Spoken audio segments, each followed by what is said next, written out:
dashes Utterlin, just batters his big frame towards the top. The helicopter picks out Pascal Encorn. That's it. It's pretty much flat. It'll drag up to the line. 13 seconds. 1,500 meters to go. Can any of these riders hold off the inevitable bunch sprint behind? Well, 10 seconds. If they stop working out, it's game over. If they stop working out forward to the first attack, they had to come early. Vandenberg goes on the right-hand side. There's the bunch round to the corner. Change of surface here. They hit some cobbles. He's opened up a gap. Julius Vandenberg has flown the coupe. Pascal Encorn is going after him. Mirko Maestri, it looks like Nicolas Prudhomme is beaten at this point. Julius Vandenberg looks round, holds on to a 10-second gap. Vandenberg, it seems impossible. He's still got a kilometre to go, and yet the sprints haven't unfolded behind. One more switch of direction. They're starting to play games with time they cannot afford to lose. They haven't got time now they lose this pace. The bunch are rampaging behind. There they are. Well, they're not, but a little bit of a look over. This could be over for them. 900 metres to go. It is a tailwind. There is the bunch behind. It is led by Groupama FDJ, and they're slowing down to a snail's pace. They can't do this.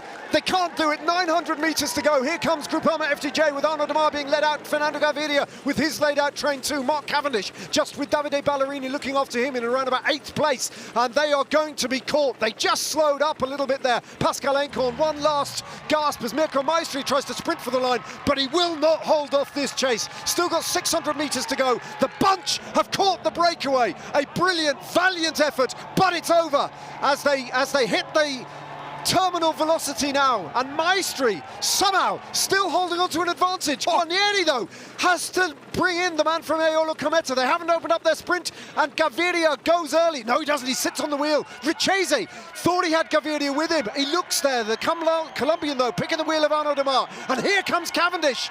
Demar, Cavendish, Gaviria. They're all in the mix, though. Cavendish just locks onto the wheel of Fernando Gaviria, looking for room on the inside. Cavendish and Demar going to hold them all off, though. Bauhaus close. It's Demar from Bauhaus, from Cavendish. Demar gets win number 3 in the most dramatic fashion imaginable in Cuneo.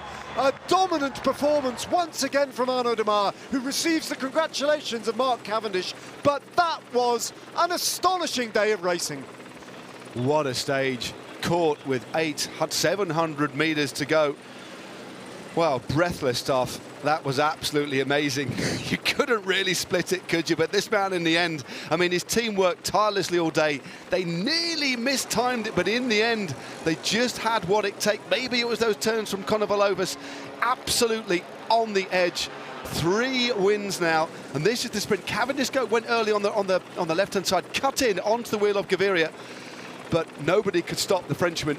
Kept everybody pinned on the right-hand side. Cavendish came around very, very late, was actually closing in, didn't have enough. Bauhaus, very late lunge for second. Cavendish will have to set in for third. Gaviria in 4th, but what a sprint by the Frenchman. He is the best sprinter in this race. 3 wins. Indisputably the strongest man in this bike race when it comes to a bunch sprint. Arnaud Demar is resurgent at the Giro. Sketchy moment for Mark Cavendish there, where he had to get round Max Richese, who'd lost Fernando Gaviria. It's a bit of confusion from Fernando Gaviria and Richese. But no doubting, he's won it fair and square, and his team absolutely played their part in what was a brutal chase.